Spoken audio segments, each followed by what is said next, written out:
My name is Waverly Palmer, and I'm 32 years old. Last week, at my sister's $200,000 wedding at a $15 million estate in Greenwich, Connecticut, I was handed a gray badge that read, Limited Access Guest, while my mother leaned in and whispered, That means no plate for you, Waverly. I had spent 3 years saving $10,000 for that envelope.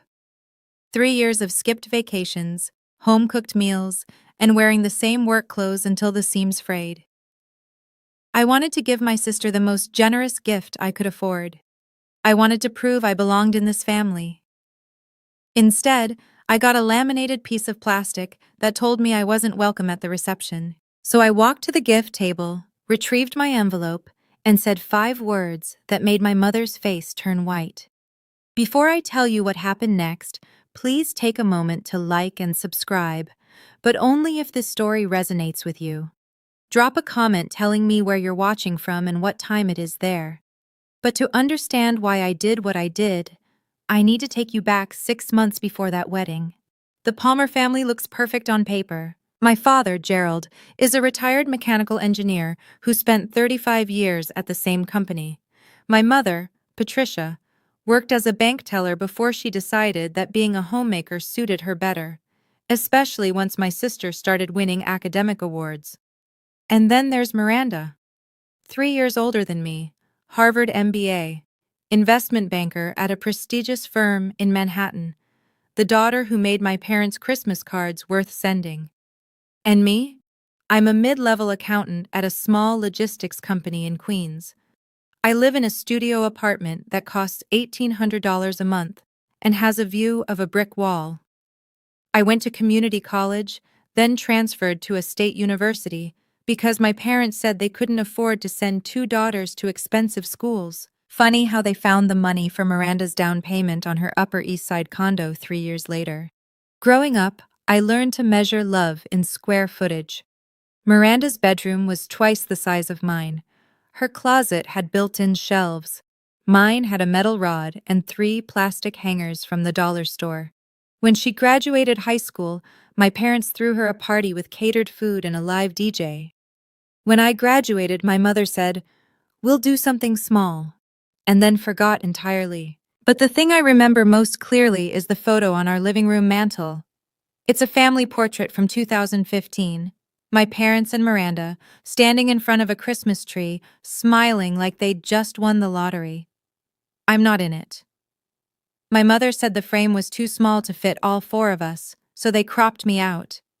I spent years telling myself it didn't mean anything. I was wrong. The first time I truly understood my place in this family, I was 18 years old. It was June 2009, my high school graduation day. I'd spent 4 years working toward that moment, honor roll every semester, volunteer hours at the local library, a part-time job at a frozen yogurt shop so I could buy my own prom dress. I wasn't valedictorian, but I was proud of what I'd accomplished. The ceremony started at 2 in the afternoon. I walked across that stage at 2:47 p.m., shook the principal's hand, and received my diploma. I smiled for the camera even though I knew no one in my family was behind it. My parents weren't there. They were 300 miles away, taking Miranda on a campus tour at Columbia University. She was a junior in college and thinking about graduate school. My mother said, "Miranda's future is time-sensitive. You'll have other graduations."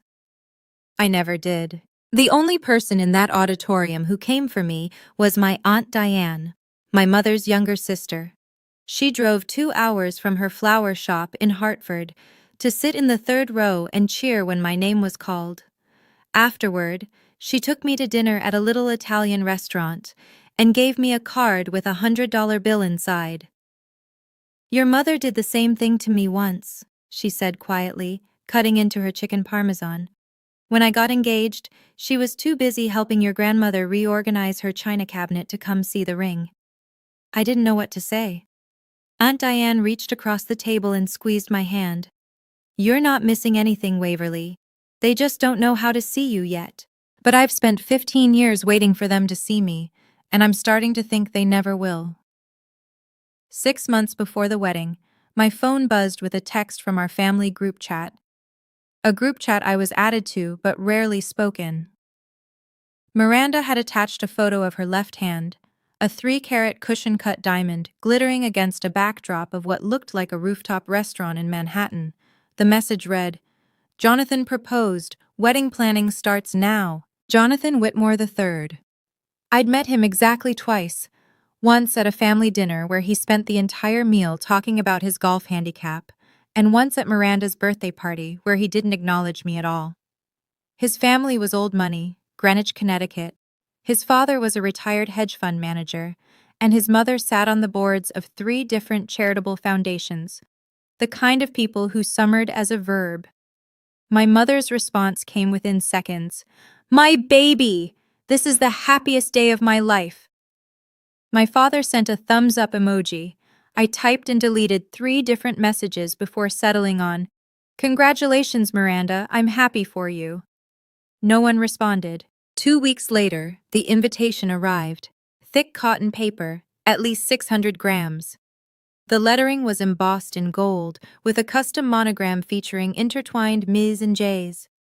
A small insert informed guests that the wedding would be held at the Whitmore family estate, and that accommodations at a nearby hotel had been reserved at a discounted rate of $450 per night. I held that invitation in my hands and made a decision. This time would be different. I would give Miranda the most generous gift I could afford. I would prove to my parents that I was just as valuable as my sister. I started a savings account the next day. I called it Wedding Fund. I didn't know that my mother had other plans. It took me 3 years to save $10,000. That might not sound impressive to some people, but when you make $52,000 a year before taxes and live in New York City, every dollar counts. I stopped going out to lunch. I made coffee at home instead of buying it. I didn't take a single vacation, not even a weekend trip to somewhere cheap. When my winter coat started falling apart, I sewed the lining back in myself instead of buying a new one. I wanted to give my sister something meaningful, something that proved I wasn't the family disappointment they thought I was. 3 weeks before the wedding, I went to my bank and requested a cashier's check for $10,000. The teller, a young woman with kind eyes, asked if I wanted it in an envelope. I said yes. Then I went home to my tiny studio apartment and wrote a letter to my sister. "Dear Miranda, congratulations on your wedding. I know we haven't always been close, but I hope this gift helps you and Jonathan build a beautiful life together. Wishing you all the happiness in the world. Love, Waverly." I put the check and the letter in the envelope, sealed it, and wrote both our names on the front. Then I took a photo of everything, the envelope, the check, the letter, and saved it to a folder on my phone. I don't know why I did that. Maybe some part of me already suspected what was coming. That same night my mother called. Her voice was bright and artificial, the way it always got when she wanted something. "Waverly, have you bought your gift yet? I was thinking you could send the money to me now, and I'll combine it with our gift for the card." I paused. "I'd rather give it myself, Mom, at the wedding." Silence. Then, "Fine, whatever you want." She hung up without saying goodbye. The signs were there. I just didn't want to see them. 2 months before the wedding, Miranda hosted her bridal shower at the plaza. I wasn't invited to help plan it. That honor went to her 4 best friends from business school and 2 cousins from my mother's side. Cousins I'd met maybe 3 times in my entire life. Cousins whose families had money. I was seated at a corner table with people I didn't know. Friends of friends. The kind of guests who get invited because the room needs to look full. During the champagne toast, my mother stood up and talked about Miranda's accomplishments. Harvard, her career, her brilliant future husband. She spoke for 7 minutes. She didn't mention me once, not even a thank you to Waverly for being here. But the moment I'll never forget happened in the bathroom. I'd stepped away to fix my makeup. I'd been crying a little, not that anyone noticed, when I heard voices from one of the stalls. My mother and my Aunt Harriet, whispering. "Thank God you didn't make her a bridesmaid," Aunt Harriet said. "Can you imagine? The Whitmores would have asked what she does for a living, and then what?" My mother laughed. It was a light, airy sound. I know. Miranda understood immediately, Jonathan's mother is very particular about appearances. We can't have anything distracting. I stood frozen in front of the mirror. My reflection stared back at me, mascara smudged under one eye. Distracting. That's what I was to them. Not a sister, not a daughter. A distraction that might ruin their chance to climb into the Whitmore family's world. I should have left right then. But I didn't. I told myself it would get better. I told myself the wedding day would be different.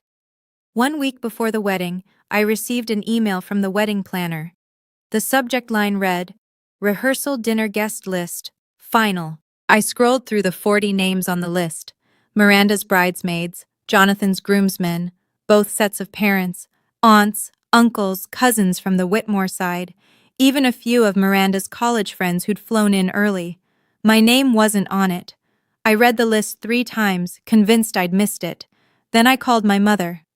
"Mom, I didn't get an invitation to the rehearsal dinner." "Oh," she paused. "Waverly, the rehearsal dinner is only for the wedding party and immediate family. Jonathan's parents are very strict about the numbers."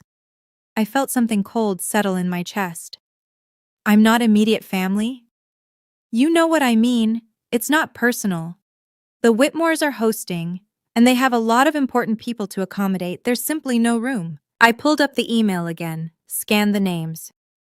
Miranda's friend Jessica is on the list. She's not family. "She's a bridesmaid, Waverly. Don't make this difficult." I wanted to scream.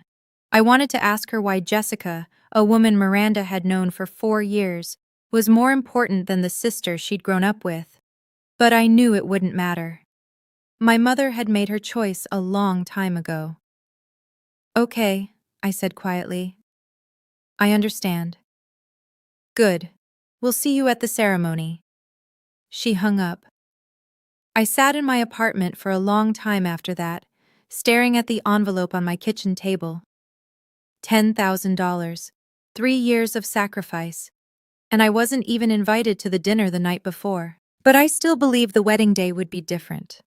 I still believed that when they saw what I'd done for Miranda, they'd finally see me. I was so naive. 3 days before the wedding, Aunt Diane called me. I could hear scissors snipping in the background. She was probably arranging flowers at her shop, the way she always did when she needed to think. "Waverly, honey, I heard about the rehearsal dinner," I sighed. "It's fine, Aunt Diane. It's just logistics." "It's not logistics." Her voice was sharper than usual. "It's your mother being your mother. And I need to ask you something important. Do you really want to go to this wedding?" The question caught me off guard. "Of course I do. Miranda's my sister." "Miranda is your sister," Aunt Diane agreed. "But that doesn't mean she acts like one. And Patricia," she stopped herself. "Your mother and I grew up in the same house, Waverly. I know exactly what she's capable of." "What do you mean?" Aunt Diane was quiet for a moment. Then, "At your mother's wedding, I was seated at the last table, next to the caterer's station. She introduced me to your father's family as my sister, the one who arranges flowers. Not by name, not as family, just the one who arranges flowers." I didn't know what to say. "Your mother doesn't hate you, Waverly. She just doesn't see you as useful to her plans, and right now her plan is to impress the Whitmore family. You don't fit that picture. So what should I do?" "That's not for me to decide." I heard her set down the scissors. "But I want you to know something. I'll be at that wedding, and if anything happens, anything at all, you won't be alone." I felt tears prick my eyes. "Thank you, Aunt Diane." "Family isn't about blood, sweetheart. It's about who shows up. Remember that." I didn't know how much I'd need those words 3 days later. The night before the wedding, my phone rang at 11:47 p.m. It was Sophie Roberts. We'd been best friends since college, and by some strange coincidence, her event planning company had been hired to coordinate Miranda's wedding. She'd tried to stay professional about it, keeping our friendship separate from her work. But that night, her voice was shaking. "Wave, I need to tell you something, and I need you to stay calm." I sat up in bed. "What is it?" "I was reviewing the seating chart tonight. Final check before tomorrow." She paused.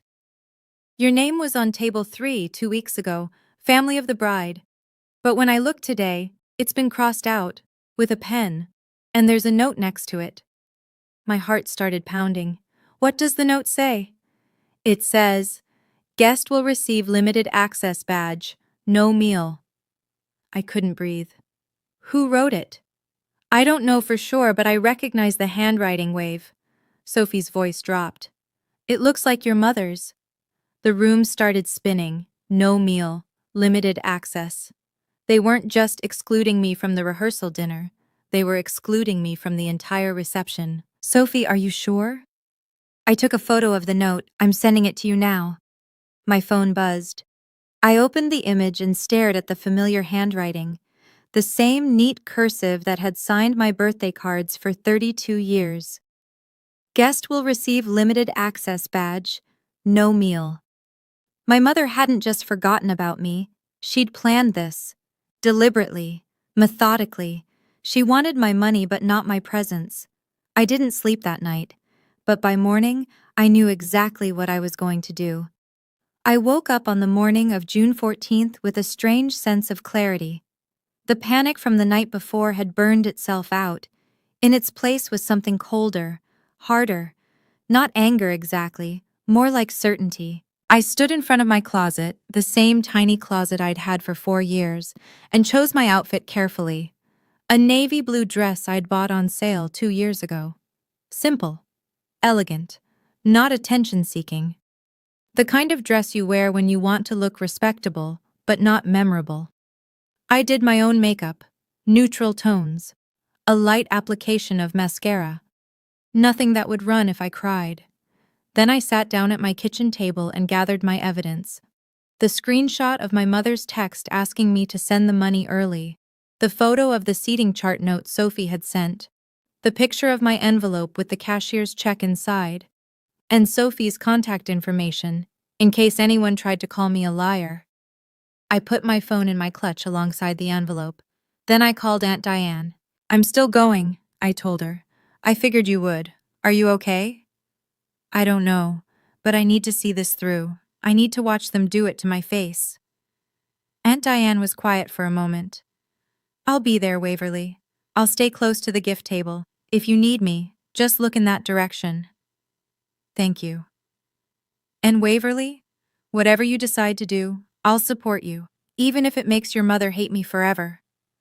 I smiled for the first time in 24 hours. I think she already does. Probably, but that's never stopped me before. I hung up, picked up my clutch, and walked out the door.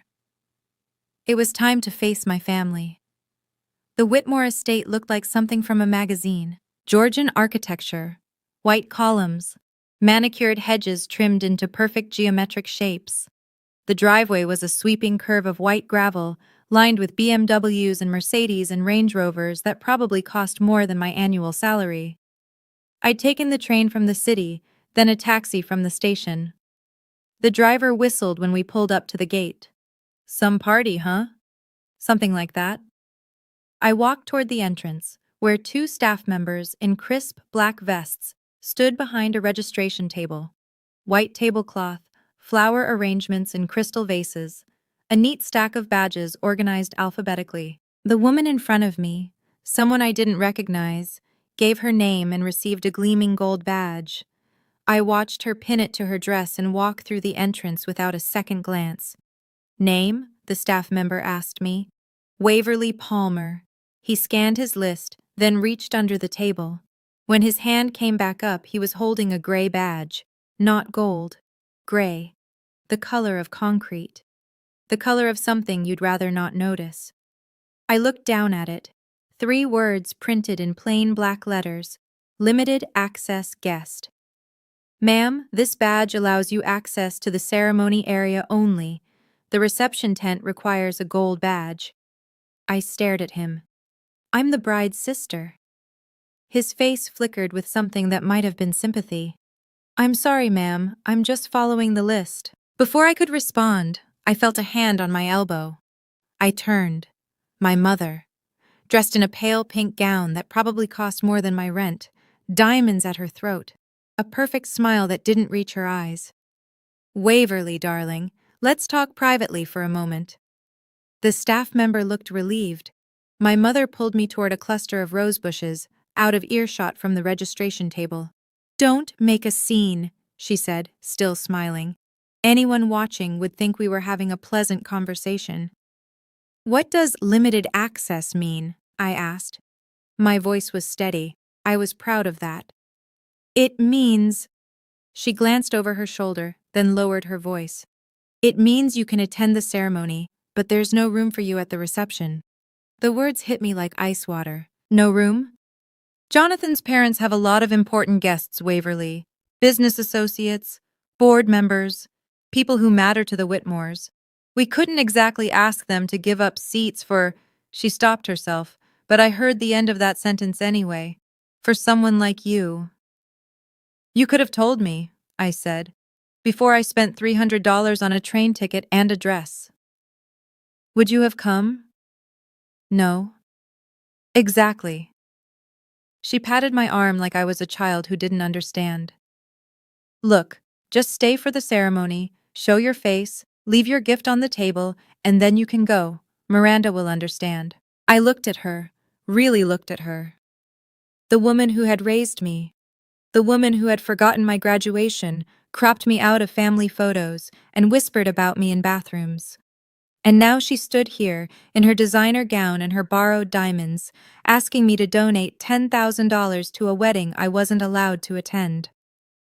You want my money, I said slowly, but not me. Don't be dramatic, Waverly.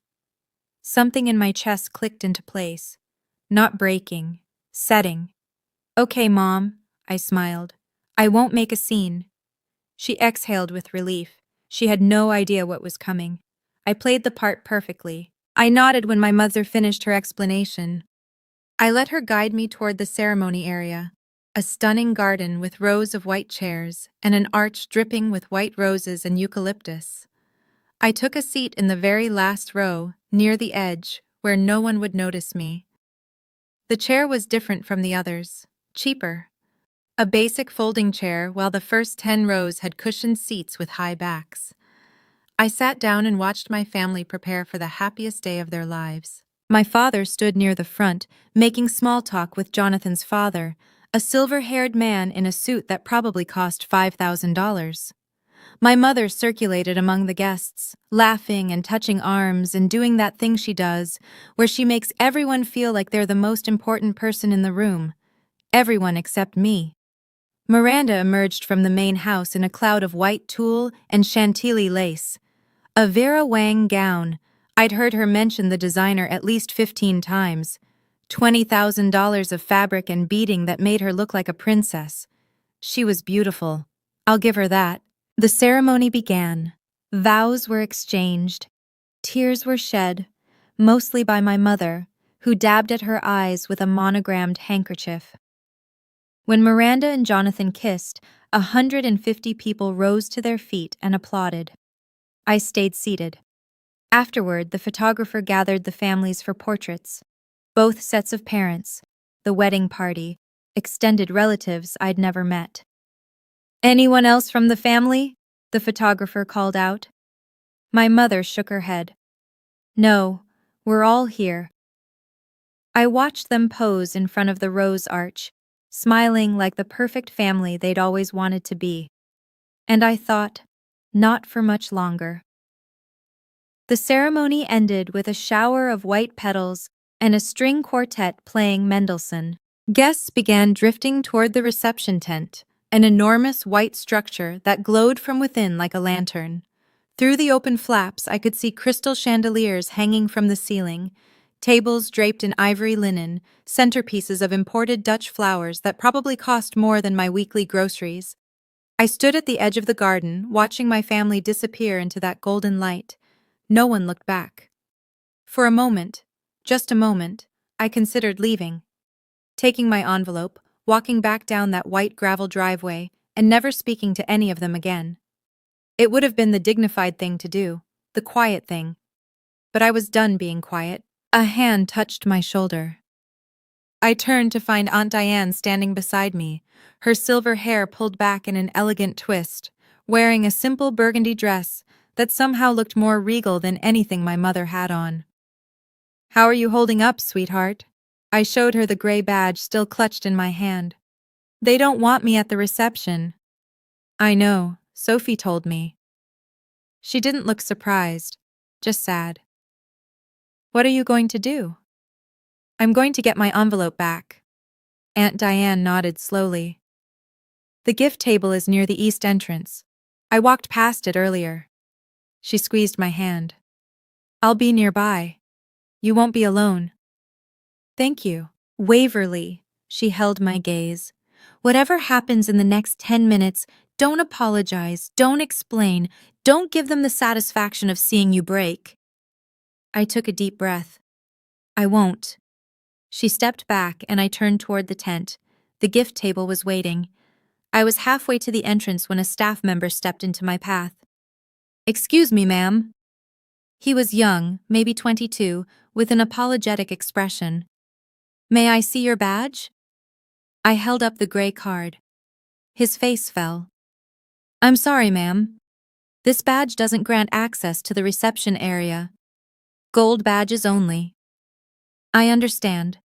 I kept my voice calm. "But I'm the bride's sister. I just need to. I'm really sorry." He looked genuinely uncomfortable. "I have strict instructions, no exceptions." Over his shoulder, I could see the reception in full swing. Waiters carrying trays of champagne, guests laughing and mingling. My parents standing near the head table, accepting congratulations like they'd just achieved something magnificent. And then Miranda walked past. She was still in her wedding gown, radiant and flushed from the ceremony.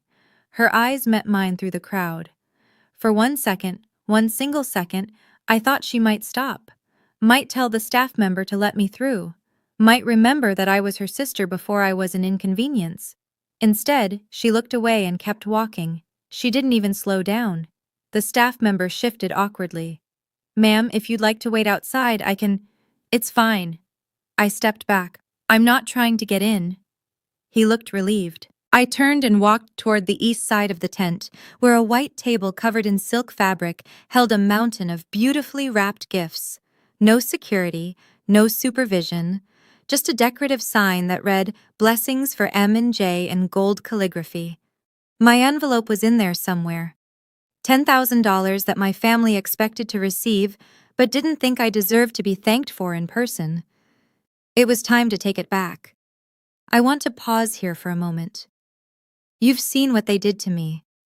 The gray badge, the whispered explanations, my own sister walking past like I was invisible. So here's my question. What would you do? Would you leave quietly? Confront your parents? Or something else entirely?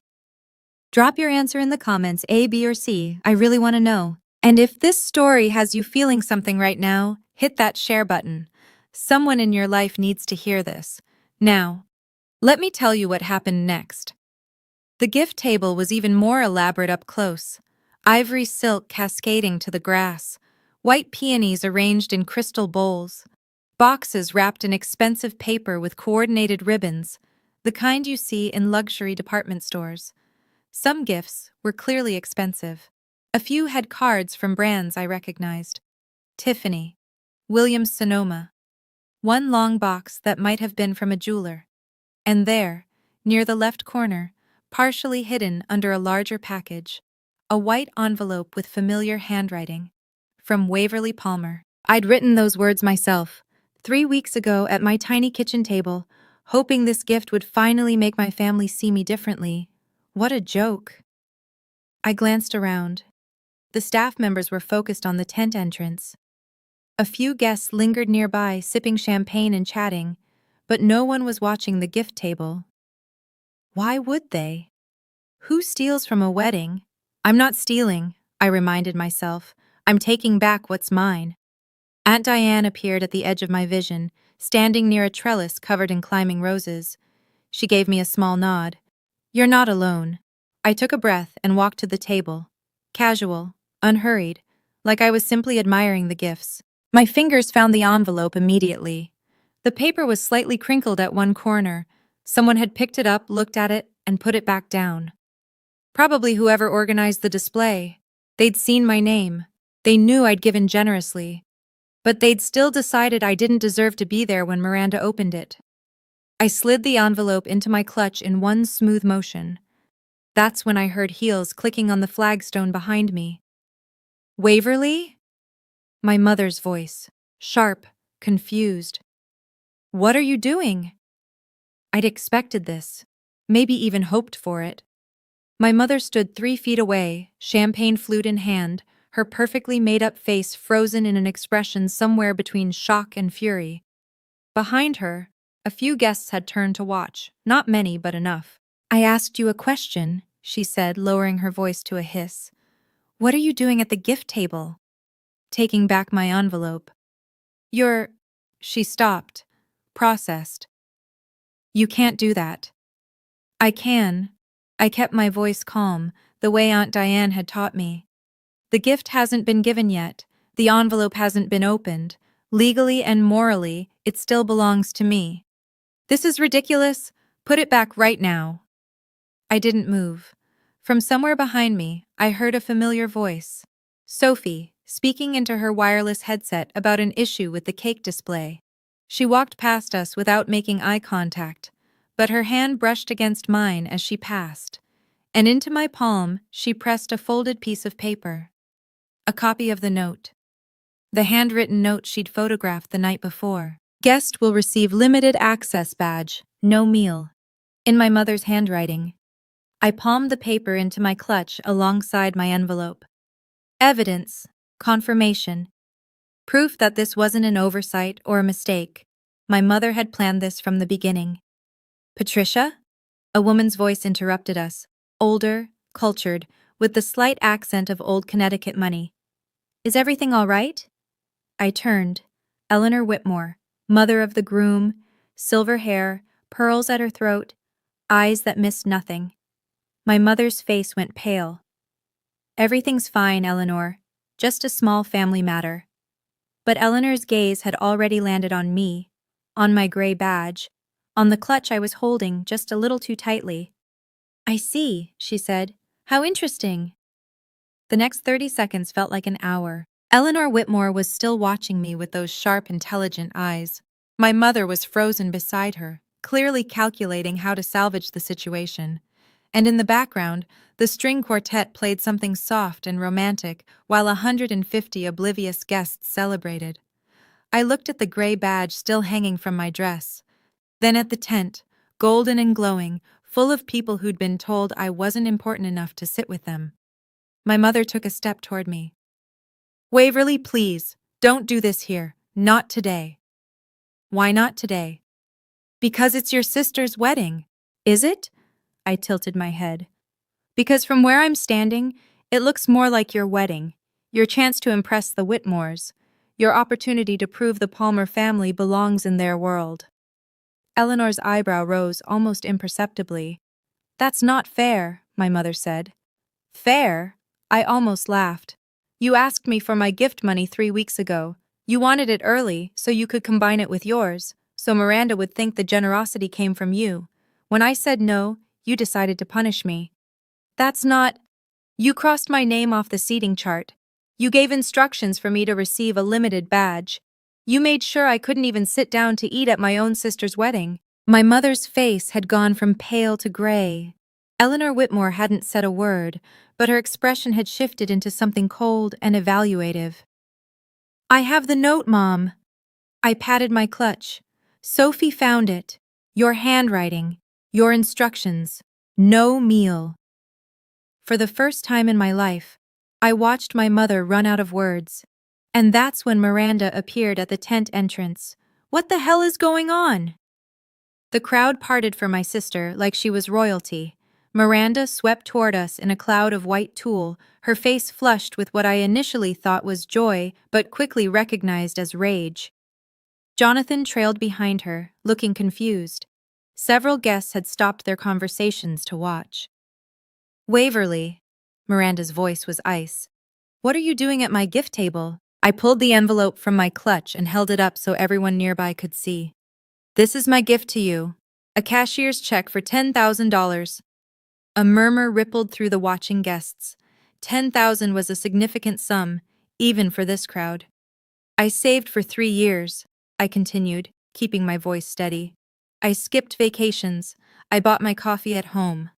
I wore the same coat for 4 winters, because I wanted to give you something meaningful, because I thought maybe, this time, you'd treat me like family. Miranda's expression flickered. Surprise, maybe, or discomfort. Waverly, this isn't... But I wasn't invited to the rehearsal dinner. I wasn't allowed to be a bridesmaid. And when I arrived today, I was given this. I held up the gray badge with my free hand. Limited access. No meal. Your own sister wasn't allowed to eat at your wedding. The murmuring grew louder. I could see guests exchanging glances. This wasn't supposed to happen at a wedding like this. That was... Miranda looked at our mother. That was for space reasons. Jonathan's parents had so many guests. Mom wrote the note herself. I met my sister's eyes. She put it in the seating chart, her handwriting, her decision. She wanted my money, but she didn't want me. Eleanor Whitmore stepped forward. Is this true, Patricia? The color drained from my mother's face completely. I've never seen my mother look so small. She stood there in her expensive dress and her borrowed diamonds, surrounded by the very people she'd been trying so desperately to impress, and she had no idea what to say. Eleanor, I can explain. I'd love to hear it. Eleanor's voice was polite but sharp enough to cut glass. Because from what I'm understanding, you denied your own daughter a seat at her sister's wedding while still expecting her financial contribution. It wasn't like that. Then what was it like, Patricia? My mother's mouth opened and closed. No sound came out. More guests had gathered now. The string quartet had stopped playing. Even the waitstaff had paused to watch. Jonathan stood beside Miranda, looking like he wanted to be anywhere else on earth. Miranda grabbed my arm. Waverly, stop this. You're ruining everything. I pulled free. I'm not ruining anything. I'm taking back something that belongs to me. You can't just... I can. I held up the envelope one more time. This check hasn't been deposited. This gift hasn't been given. And after everything you've done, everything you've let Mom do, I'm keeping it. You're being ridiculous. No. I looked at my sister, really looked at her, maybe for the first time. For 32 years, I've been the one who's ridiculous. Believing that if I just tried harder, loved harder, gave more, you'd finally see me as equal. But you never did. And you never will. I slid the envelope back into my clutch. So I'm done trying. I turned to walk away, but my mother's voice stopped me. Waverly Palmer, if you walk out of here, you're no longer part of this family. I turned back. Mom, I said quietly, I never was. The silence that followed was deafening. 150 people stood frozen in a perfect tableau, champagne flutes raised, conversations abandoned, all eyes fixed on the scene unfolding by the gift table. I could see their expressions shifting from curiosity to shock to something that looked almost like respect. My mother broke first. You ungrateful, selfish... Patricia! Eleanor Whitmore's voice cut through like a blade.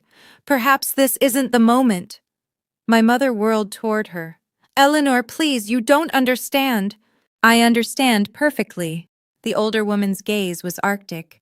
You excluded your daughter from her sister's wedding reception.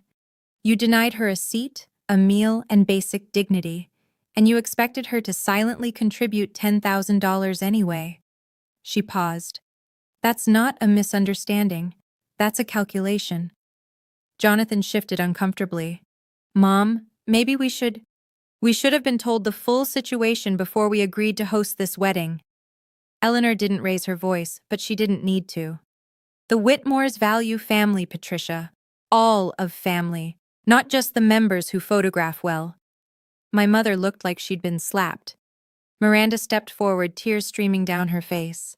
This is my wedding day. This is supposed to be the best day of my life. I felt something shift in my chest, not guilt exactly, but something close to it. I know. I said quietly. "And I'm sorry it's been disrupted, but I won't apologize for refusing to be invisible anymore." I turned to Aunt Diane, who had been watching from the edge of the crowd. She walked to my side and put her arm around my shoulder. "We're leaving now," she announced to no one in particular. "Have a lovely reception." And together, we walked toward the exit. Behind us, I heard my mother starting to cry. The chaos erupted the moment we cleared the rose garden. I could hear Miranda's voice rising to a shriek behind us, my mother's sobs, Jonathan trying to calm everyone down while simultaneously directing guests back toward the tent. The string quartet had started playing again, something upbeat and desperate, like they could restore normalcy through sheer musical willpower. "Don't look back," Aunt Diane murmured. "Keep walking." But I did look back, just once. My father was standing at the edge of the tent, watching me leave. His face was impossible to read, somewhere between shame and sorrow, and something I couldn't name. For a moment I thought he might come after me, might finally, after 32 years, choose me. He didn't. He turned and walked back to my mother's side. Aunt Diane squeezed my shoulder. "I know, sweetheart, I know." We reached the front of the estate, where a taxi was already waiting. I'd called it that morning before I left my apartment. Some part of me had known I wouldn't be staying for the reception. "You planned ahead," Aunt Diane said, impressed. "I've learned that no one else plans for me." We climbed into the back seat. The driver, the same man who dropped me off earlier, glanced at us in the rearview mirror. "Short party, huh?" "Something like that." As the car pulled away, I turned to watch the Whitmore estate shrink in the rear window. The white columns, the manicured hedges, the tent glowing gold against the afternoon sky. Somewhere in there, my family was dealing with the aftermath of what I'd done. And I felt nothing. Not triumph, not satisfaction. Just an enormous, exhausted emptiness. "What happens now?" I asked. Aunt Diane took my hand. "Now," she said, "you start your life."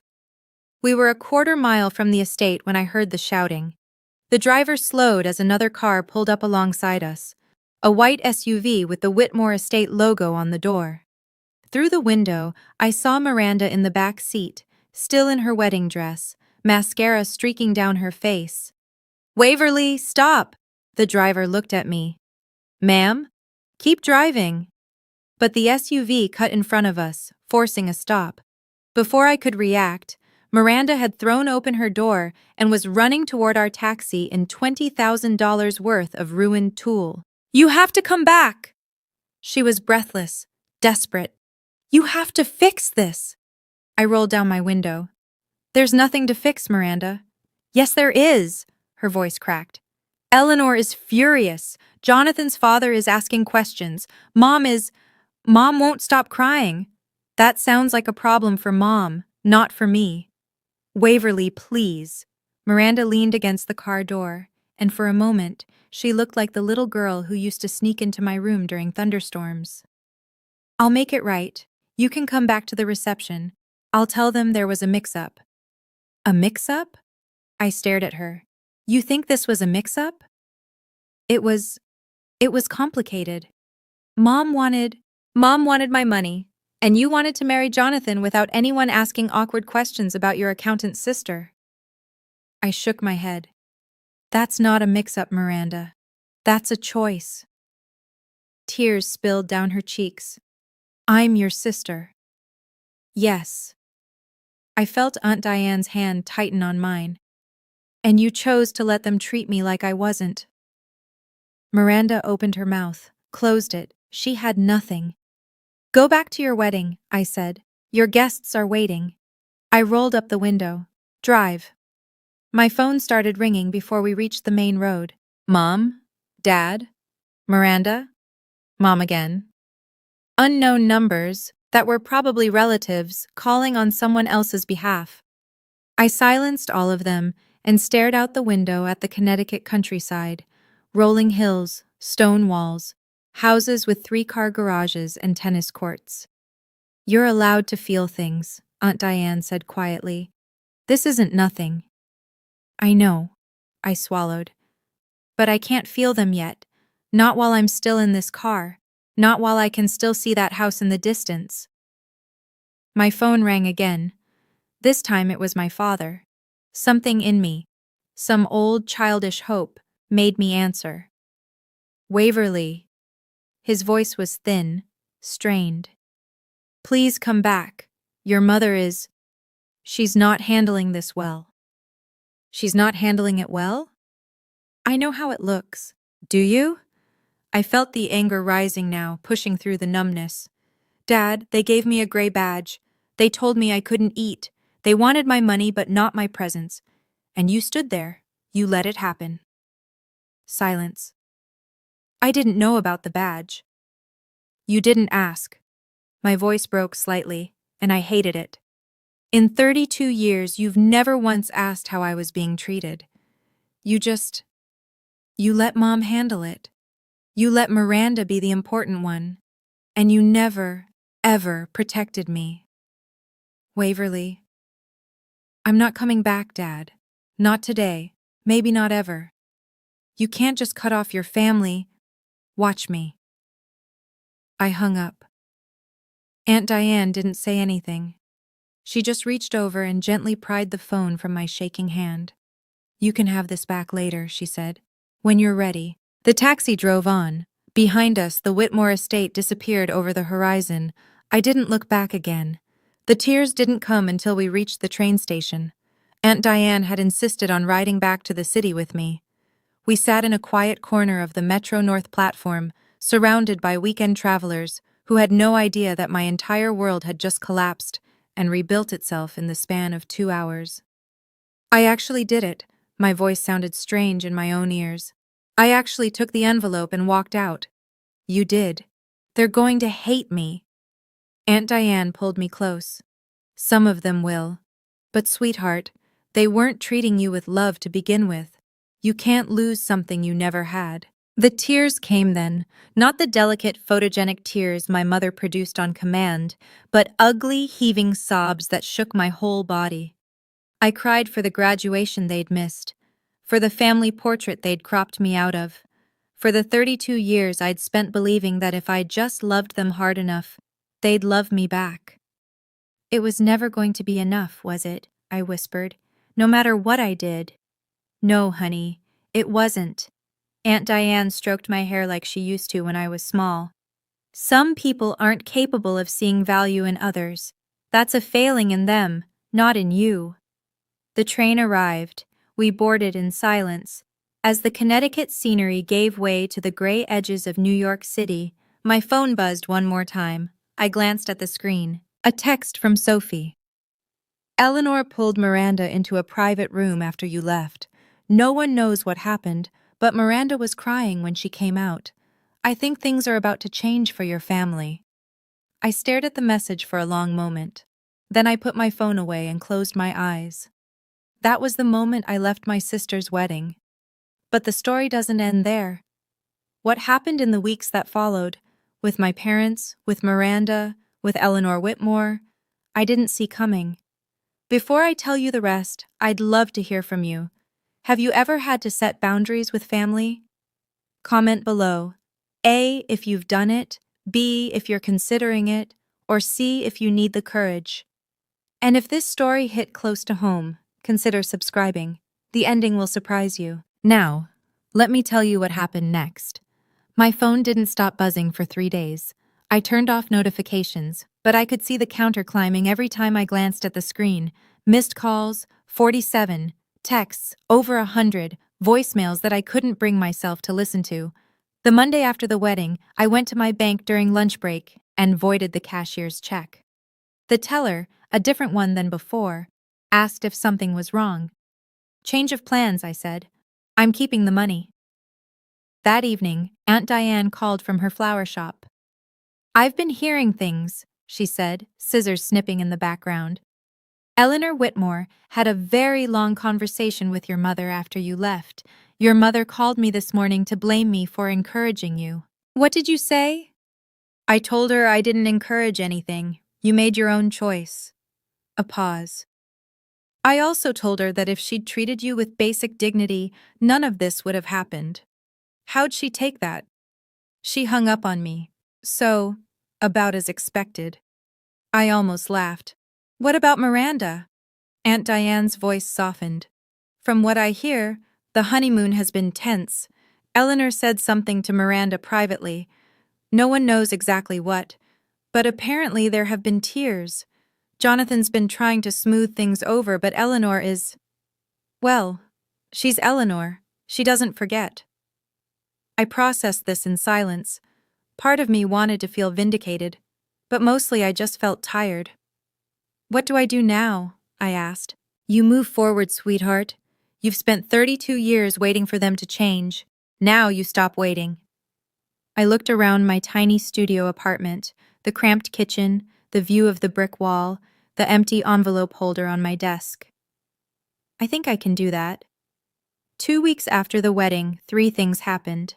First, my promotion came through. I'd been working towards senior accountant for almost 2 years, and the timing felt almost cosmic.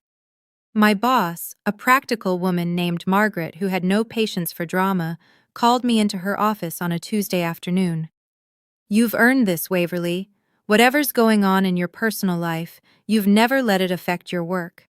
She slid a folder across her desk. 12% raise, new title, you start next month. I thanked her and managed not to cry until I reached the bathroom.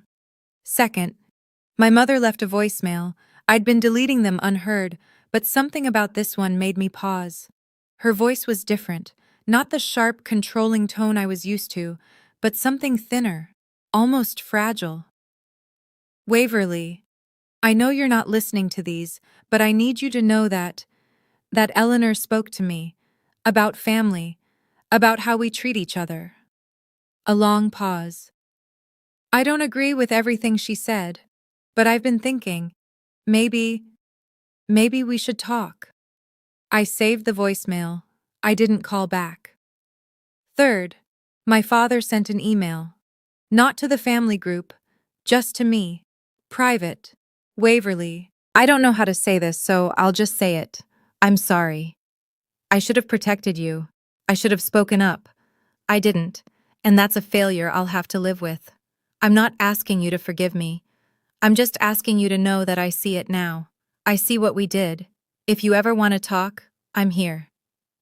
Dad, I read the email 7 times. I didn't respond.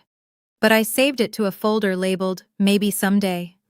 1 month after the wedding, I wrote the email I'd been composing in my head for years. I sat in my favorite coffee shop, a tiny place near my apartment that made excellent flat whites, and stared at the blinking cursor for a long time before I started typing. Dear Mom, Dad, and Miranda, I'm not writing this to hurt you. I'm writing because I need you to understand something. I'm not angry anymore. Anger takes energy, and I've spent too many years giving my energy to people who didn't value it. What I feel now is something closer to clarity. For 32 years, I tried to earn a place in this family. I was quiet when I should have spoken up. I gave when I should have held back. I accepted treatment that I would never have tolerated from strangers because I believed that family meant enduring pain. I was wrong. Family means choosing each other. It means showing up even when it's inconvenient. It means treating someone with dignity even when, especially when, no one is watching. You didn't choose me, and I can't make you. But I can choose myself, and that's what I'm doing now. This isn't a door closing. It's a door that finally has a lock. If any of you ever want a real relationship, one built on respect, not obligation, you know how to reach me. Until then, I wish you well. I genuinely do. Waverly. I CC'd Aunt Diane, then I hit send. The responses came within hours. My mother's was defensive. Miranda's was tearful. My father's was 2 words. I understand. I didn't reply to any of them. Instead, I finished my coffee, paid my bill, and walked out into the autumn sunshine. I had a life to build. 6 weeks after the wedding, I moved into a new apartment. 1 bedroom. Actual closet space. A window that looked out onto a small park instead of a brick wall. The rent was higher, but I could afford it now.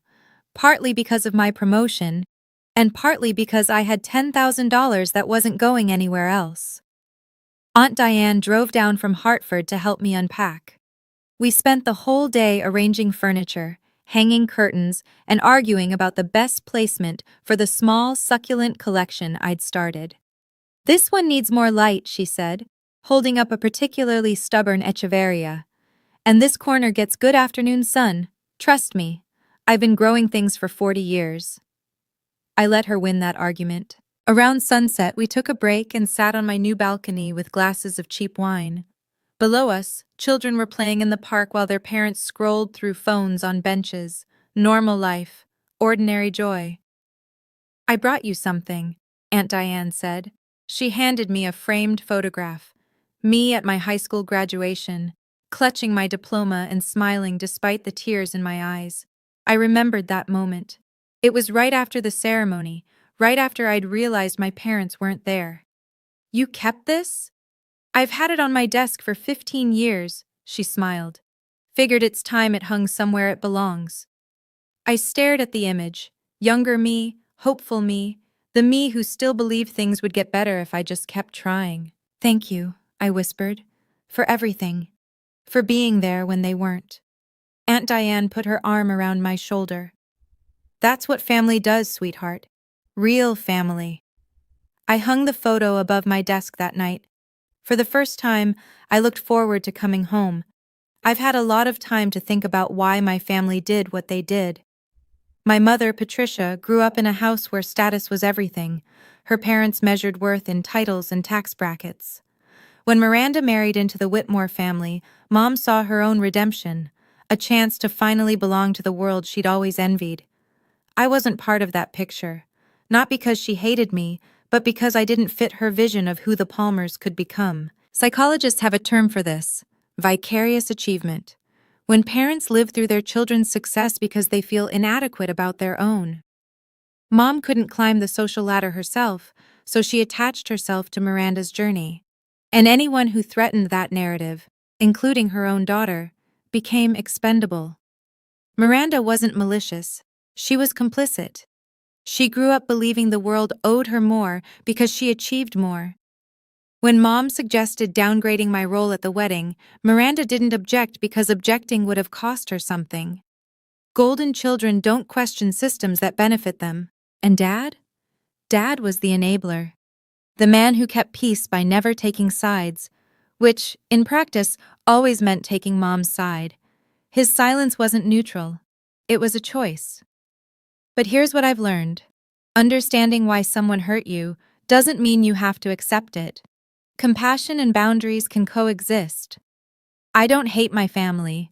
I pity them, a little. They're trapped in a house built on conditional love, and they can't even see the walls. But I'm not trapped anymore. If you're watching this and you've been waiting for permission to stop accepting less than you deserve, from family, from partners, from anyone, consider this your sign. You are allowed to love people and still walk away from them. You are allowed to protect your peace.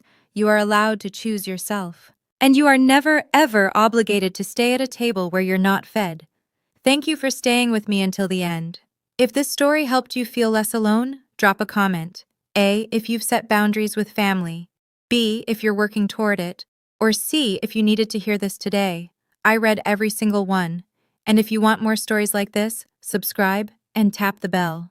There's a new one waiting for you in the description right now. Until next time, take care of yourself.